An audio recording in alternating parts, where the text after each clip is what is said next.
What's the most horrible way to die that you've ever heard of that has actually happened? Serious, NSFW. There was a comment on here about a worker at a steelworks who committed suicide by jumping in the molten steel crucible. Because it was liquid, he expected to drown in it, unaware that the density of molten metal is the same as solid metal. So he just skittered across the surface and fried to death. Brutal. Even if he wanted to drown, there are so many less molten things to drown in first.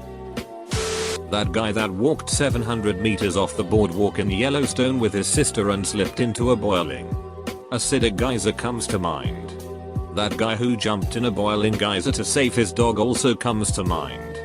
When they pulled him out, he had third-degree burns over 100% of his body while he was still alive and conscious enough to realize he ducked up. When his friend pulled him out, he said something along the lines of, "That was stupid. How bad am I? I'm an idiot."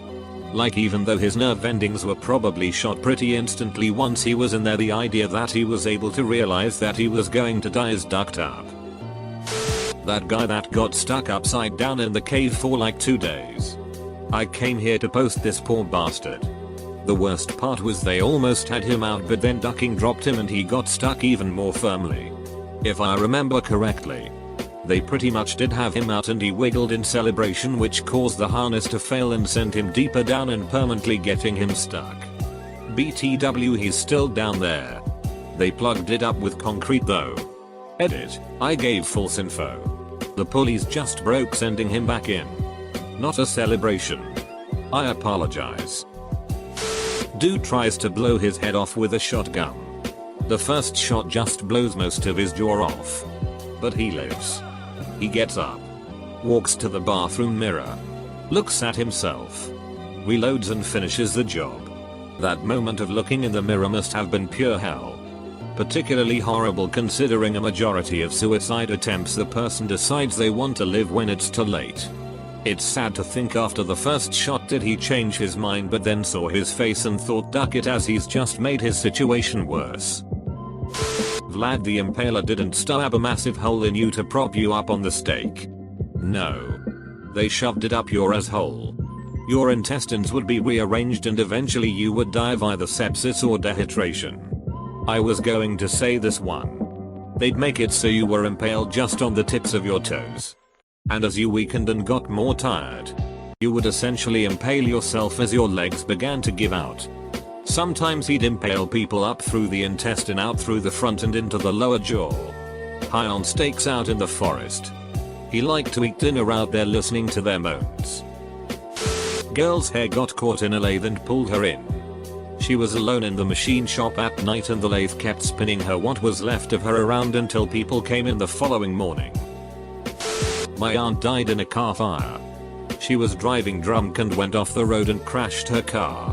A fire started and the car was damaged to the point where she could not exit. Firefighters arrived and one tried to pull her out by her arm but only got skin. It's awful to think about. Similar thing happened to a friend of mine. Many years ago when she was a toddler. She was in the car with her mother. They were in an accident and the car was wrecked. Her mum couldn't get out when a fire started. The mum climbed into the back seats and cloaked her body over that of my friend's. By the time emergency services got there, the mum was gone and my friend survived, but she was badly injured with burns over the majority of her body. My friend worked on the liver ward at the hospital. If you are suicidal and overdose on Panadol Tylenol, it takes 3 days to die in extreme pain. She said they would have people in weekly who had taken a Panadol Tylenol overdose and by the time they got to the ward they had changed their mind. So this person who now wanted to live died an agonizing death filled with shame in front of their friends and relatives.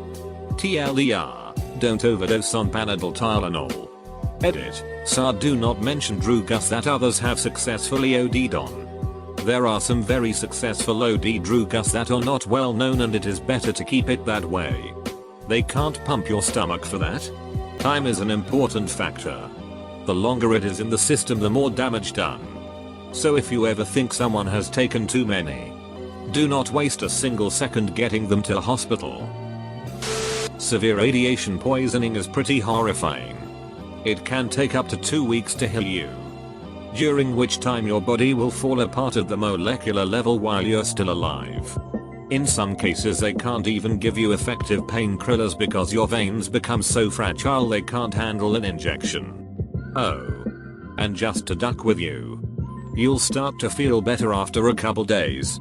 But that's just the calm before your skin starts to die. The firefighter from Chernobyl. Ignatenko. I still feel like throwing up when I think about his final form. There was a Japanese, I think, guy who got super irradiated, and to study the effects they did everything they could to keep him alive despite him begging to die.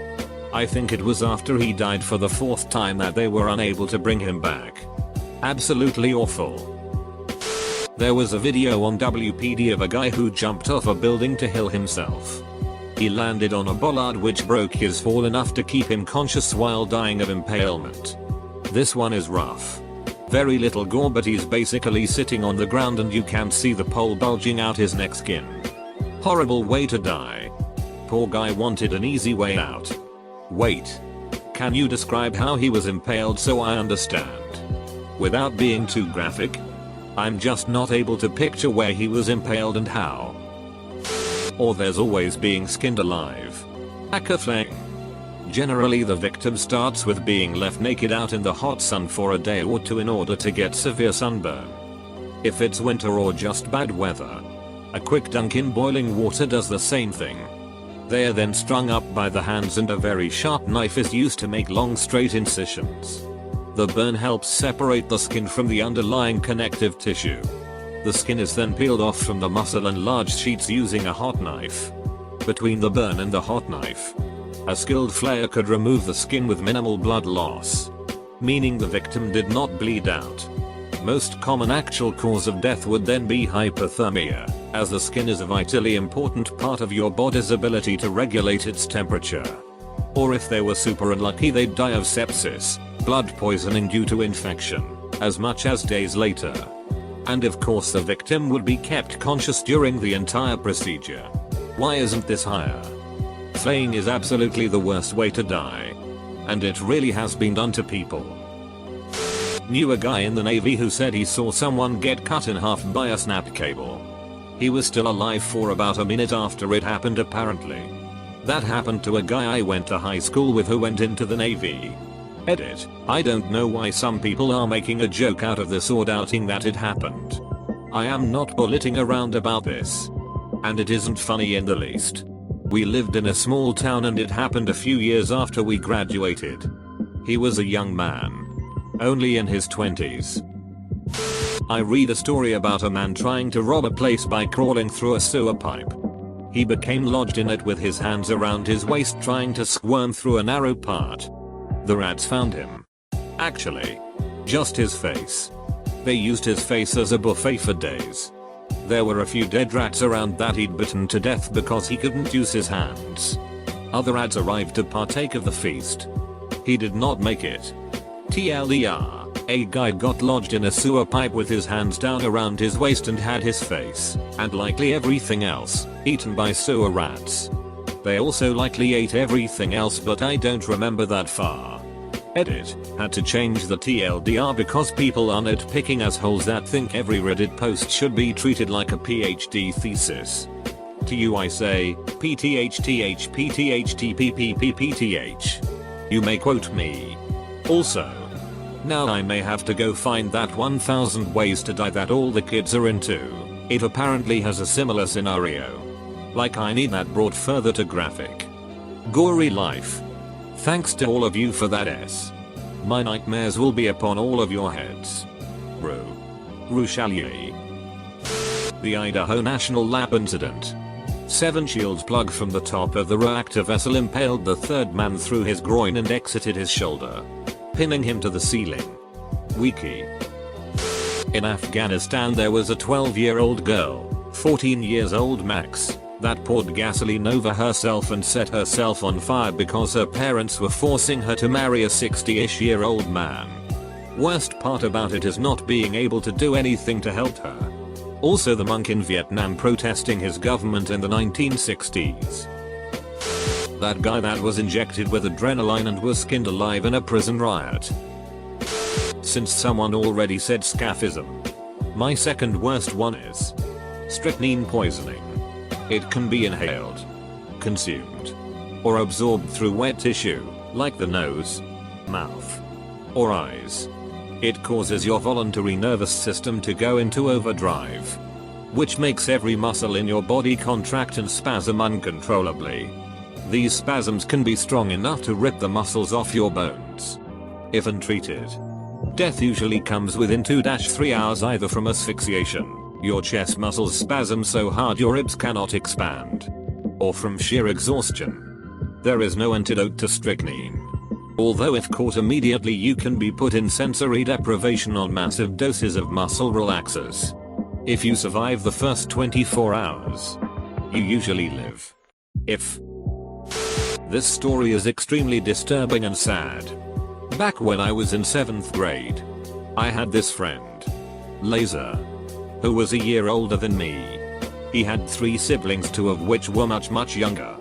He also lived pretty close to where I lived. It's important to note that we live on the countryside. One day, while we're at school, the principal and the teachers are freaking out. Kids are starting to cry. I asked one of the kids what happened, and I just stood there horrified for a moment. Turns out that Laser's father was out on the field on a combine harvester working with his friend when something got stuck in the rotary thresher. Laser's dad went back there to check it out, but after a while his friend thought that he was done and just decided to turn the harvester back on. However, his leg sleeve got caught up in the thresher and started to quickly pull him in, basically crushing his leg and soon enough, his other leg as well. By the time his friend heard the screams and stopped the harvester, both of his legs were ripped off of his body and crushed completely. Only his upper half was left. His own son, Laser, had to pick up what was left of his father and carry him to the car to get him to hospital immediately. His youngest child was there, watching all of this unfold. But I don't think he could comprehend it at the time. Having lived very far away from the nearest hospital, they had to basically meet the ambulance halfway there in order to not lose any precious time, since his father, by some miracle, was still alive, though unconscious. All the way there, his own son had to hold him in his arms and wrap him in his clothing and using his belt, trying desperately to stop the bleeding as much as he could. You can imagine how much this ducked him up. His father passed away a few hours later, if I remember correctly, and I was at school when this happened. A friend of mine used to be a crime scene cleanup guy. He was once called in to clean up a car where an infant had been forgotten in a car during the summer in Kansas, where it was well over 100 degrees outside. Cars turn into ovens. He quit after that. I was a volunteer fireman for a bit. Called a motorcycle accident. It was actually a classmate of mine that had crested a hill at about 120 miles per hour and ran into a disc tiller agriculture machine. It basically bisected his pelvis up to his ribcage and severed an arm. He was awake and talking but died on the Mercy flight chopper. The cleanup was terrible. It was summer and the heat baked his guts and blood into the pavement. There was a stain for 6 moss where he was laying. I felt worse for the 15 years old driving the tractor as he was sprayed with blood, guts, and literally sheet. That kid was pretty shook up. Fatal familial insomnia. You slowly lose the ability to sleep and begin to physically and mentally waste away. As someone who suffers from insomnia, it absolutely terrifies me. Yeah, I remember looking up some of my symptoms. I too am an insomniac. And it's absolutely terrifying knowing something like this exists. Not too far from where I used to live, a family all died. What happened was that, on their farm, the fecal lagoon had released a bubble of methane gas. It held one kid who had wandered nearby. From what I remember, the kid fell into the lagoon. And then each family member tried to get to the kid. And they also were knocked out and fell into the fecal lagoon, where they all drowned. What on earth is a fecal lagoon? I read somewhere, maybe in a book of deaths at the Grand Canyon, about a woman who jumped trying to commit suicide. Unfortunately she survived because she hit a ledge that wasn't quite far enough down to heal her. She had to crawl until she could find another edge to finish the deed. Yep.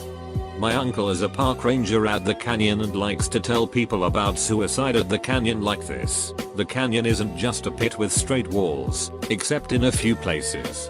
So you can't just jump and fall to your death. Typically you'll hit a ledge and break some bones. And if you're lucky, fall off of that ledge and maybe break some more. And or eventually fall to your death. It's a painful death. But it's worse if you don't fall again. Because if you've broken your leg or back, then you're not walking out. Which means you're left in the elements. In the summer you might burn to death. In the winter you might freeze. Or you might have a snake or condor or coyote lucky enough to find you and you'd make a nice snack before you die. Dean Corll tortured his victims for extended periods of time. Some had glass inserted into their urethra and broken off. He favored little boys. Well, this is why the death penalty exists. Please tell me he got killed. My cousin's baby starved to death before a year old.